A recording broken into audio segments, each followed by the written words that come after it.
যে আমরা আসলে এই ক্যাম্পাসে কি করতে চাই বা আমি আসলে কি করতে চাই। প্রথমত যে জিনিসটা করতে চাই, বিশ্ববিদ্যালয়ের সংকটের ক্ষেত্রে প্রধান যে সংকট হিসেবে আমরা দেখি সেটা হচ্ছে রাজনৈতিক সংকট।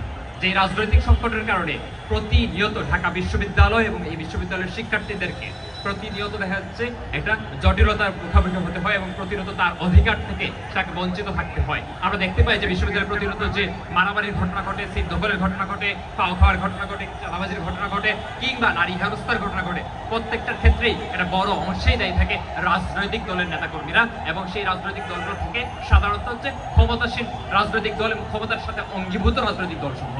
আমরা এই ক্যাম্পাসে সন্ত্রাস দখলদারিত্বের রাজনীতির অবসান ঘটাতে চাই। আমরা এই ক্যাম্পাসে নারী হেনস্থার ঘটনা অবসান ঘটাতে চাই। আমরা এই ক্যাম্পাসে সকল ধরনের ফাও খাওয়া, এই কেন্দ্রের চাঁদাবাজির ঘটনার অবসান ঘটাতে চাই। সেই অবসান কল্পে আমরা মনে করি যে ক্যাম্পাসে একটা ক্যাম্পাস চার্টার নির্মাণ করতে হবে। সেই ক্যাম্পাস চার্টারের মাধ্যমে একজন শিক্ষার্থী হিসাবে শিক্ষার্থীদের যে শাস্তি, অপরাধমূলক কর্মকাণ্ডের যে শাস্তি, সেই শাস্তি পাবে।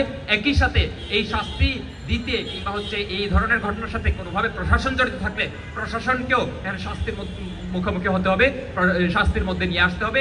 একই সাথে যে রাজনৈতিক দলের কর্মীরা এই ধরনের ঘটনা ঘটাবে, সেই ছাত্র সংগঠন কিংবা যে দল, তাকেও এই বিশ্ববিদ্যালয়ে সাংগঠনিকভাবে শাস্তির আওতায় নিয়ে আসতে হবে। সেই ক্যাম্পাস চার্টার প্রণয়নের জন্য আমরা লড়াই করব, বিশ্ববিদ্যালয় প্রশাসনকে বাধ্য করব। ডাকসু, বিশ্ববিদ্যালয় প্রশাসন এবং ছাত্র সংগঠনের মধ্যে একটা চুক্তিবদ্ধ জায়গা তৈরি করতে, যেই চুক্তির কারণে দেখা যায় বিশ্ববিদ্যালয় প্রশাসনে কেউ যদি কোনো একটা অপরাধমূলক কর্মকাণ্ডকে কোনোভাবে হচ্ছে ফুয়েল করে কোনোভাবে সুযোগ দেয়, সেক্ষেত্রে বিশ্ববিদ্যালয় প্রশাসনের প্রক্টর এবং হচ্ছে মাননীয় ভিসি, তাকেও শাস্তির আওতায় নিয়ে আসতে হবে। আমরা এই ধরনের ক্যাম্পাস চার্টার প্রণয়ন করবো। আমরা ক্যাম্পাস চার্টার প্রণয়ন করবো একটা অপরাধমূলক কর্মকাণ্ড করার ক্ষেত্রে বিশ্ববিদ্যালয়ের কোনো ছাত্র সংগঠন যদি তার কর্মীর এখানে উপস্থিতি থাকে কিংবা তার কর্মী এই ধরনের ঘটনা ঘটায়, সেই ছাত্র সংগঠনকে নিষেধাজ্ঞার মধ্যে নিয়ে আসা। সেই নিষেধাজ্ঞা হতে পারে 15 দিন, 10 দিন, 20 দিন, 1 মাস, কিংবা চিরজীবনের জন্য এই ক্যাম্পাসে নিষেধাজ্ঞার আওতায় নিয়ে আসার মতো একটা ক্যাম্পাস চার্টার প্রণয়ন করতে চাই।